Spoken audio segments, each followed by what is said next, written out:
নগাঁৱৰ ঢিং সমষ্টিৰ অন্তৰ্গত মৈৰাধ্বজত মঙলবাৰে চাহি বেংকৰ এটি শাখা মুকলি কৰা হয়।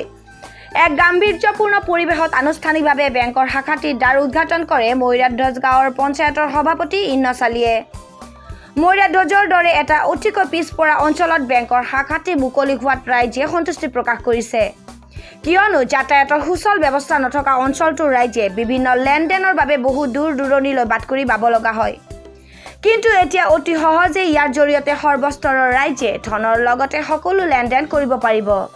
আৰু আমাৰ ৰাস্তাটো বহুত বেয়া আৰু আমাৰ মানুহবিলাকে এটিএমৰ পৰা টকা উঠাবলৈ হওক বা যিকোনো কামৰ ক্ষেত্ৰতে হওক বহুত কষ্ট কৰিব লগা হয়। আৰু সেই হিচাপে মই ভাবোঁ যে বহুত ভাল হৈছে আমাৰ এই বেংকটোৱে, মানে আমাৰ ইমান বেকৱাৰ্ড এৰিয়াত এনেকুৱা এটা বেংক হোৱাটো মানে বহুত ভাল কথা, মানে বহুত সুবিধাজনক, আমাৰ কাৰণে বহুত ভাল হ'ব এইটো। ঘাইকৈ এই বেংকৰ শাখাটিৰ জৰিয়তে কৃষকসকল অধিক পৰিমাণে উপকৃত হ'ব। এই শাখাটোত কৃষকৰ বাবে বিভিন্ন ঋণৰ ব্যৱস্থা থকাৰ লগতে গৃহ ঋণ, ট্ৰেক্টৰ, দুচকীয়া বাহন, স্বৰ্ণ ঋণ আৰু ব্যক্তিগত ঋণৰো ব্যৱস্থা আছে বুলি শাখাটোৰ পৰিচালক জুলফিকাৰ আলী ভট্টুৱে জানিবলৈ দিয়ে।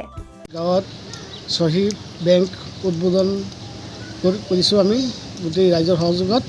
আজি মৈৰাধ্বজ গাঁৱত এনেকুৱা পিছপৰা জেগাত এখন বেংক হৈ আমি অতি সুখী আৰু এই অঞ্চলৰ ৰাইজেও বহুত সুখী।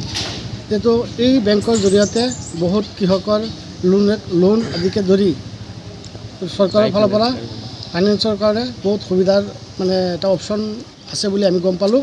গতিকে মই মৈৰাধ্বজবাসী গোটেই ৰাইজ ইয়াৰ এলেকাধীন যিখিনি গাঁও আছে গোটেইখিনি ৰাইজক মই অনুৰোধ জনাইছোঁ এইটো বেংকৰ জৰিয়তে যাতে লেনদেন কৰাৰ কাৰণে মই মোৰ ফালৰ পৰা মই অনুৰোধ জনাইছোঁ। নগাঁৱৰ পৰা Jayanta Mudoi, news desk, Assam front.